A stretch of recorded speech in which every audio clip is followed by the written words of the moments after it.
मनोजवं मारुततुल्यवेगं जितेन्द्रियं बुद्धिमतां वरिष्ठं वातात्मजं वानरयूथमुख्यं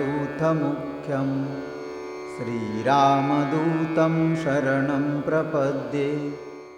ಬೆಳಗ್ಗೆ 5 ಗಂಟೆಯಿಂದ ದೇವಸ್ಥಾನದಲ್ಲಿ ಪೂಜೆಯು ಪ್ರಾರಂಭವಾಗುತ್ತದೆ. ಮಾರುತಿಯ ಮೂರ್ತಿಗೆ ಪಂಚಾಮೃತ ಸ್ನಾನ ಮಾಡಿಸಿ ವಿಧಿವತ್ತಾಗಿ ಪೂಜೆಯನ್ನು ಮಾಡಲಾಗುತ್ತದೆ. ಬೆಳಗ್ಗೆ 6 ಗಂಟೆಯವರೆಗೆ, ಅಂದರೆ ಮಾರುತಿಯು ಜನಿಸಿದ ಸಮಯದವರೆಗೆ, ಮಾರುತಿಯ ಜನ್ಮದ ಕಥೆ, ಭಜನೆ, ಕೀರ್ತನ ಮುಂತಾದವುಗಳ ಆಯೋಜನೆ ಮಾಡಲಾಗುತ್ತದೆ.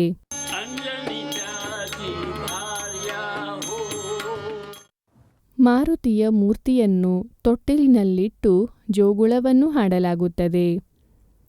ಮಾರುತಿಯ ಮೂರ್ತಿಯನ್ನು ಕೈಯಲ್ಲಿ ತೆಗೆದುಕೊಂಡು ದೇವಸ್ಥಾನಕ್ಕೆ ಪ್ರದಕ್ಷಿಣೆ ಹಾಕುತ್ತಾರೆ.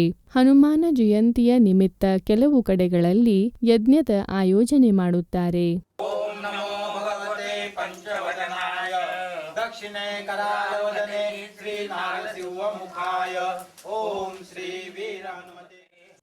ನಂತರ ಮಾರುತಿಗೆ ಆರತಿ ಬೆಳಗುತ್ತಾರೆ. ಆರತಿಯ ನಂತರ ಕೆಲವು ಕಡೆಗಳಲ್ಲಿ ಶುಂಠಿ, ಪುಡಿ ಸಕ್ಕರೆ ಮತ್ತು ಒಣ ಕೊಬ್ಬರಿಯ ತುಂಡುಗಳನ್ನು ಸೇರಿಸಿ ಆ ಮಿಶ್ರಣವನ್ನು, ಅಥವಾ ಕೆಲವು ಕಡೆಗಳಲ್ಲಿ ಉತ್ತತ್ತಿ, ಬಾದಾಮಿ, ಗೋಡಂಬಿ, ಒಣಗಿದ ದ್ರಾಕ್ಷಿ ಹಾಗೂ ಕಲ್ಲು ಸಕ್ಕರೆ, ಈ ಪಂಚಖಾದ್ಯಗಳನ್ನು ಪ್ರಸಾದವೆಂದು ಹಂಚಲಾಗುತ್ತದೆ. ಕೆಲವು ಕಡೆಗಳಲ್ಲಿ ಮಹಾಪ್ರಸಾದದ ಆಯೋಜನೆಯನ್ನು ಮಾಡಲಾಗುತ್ತದೆ.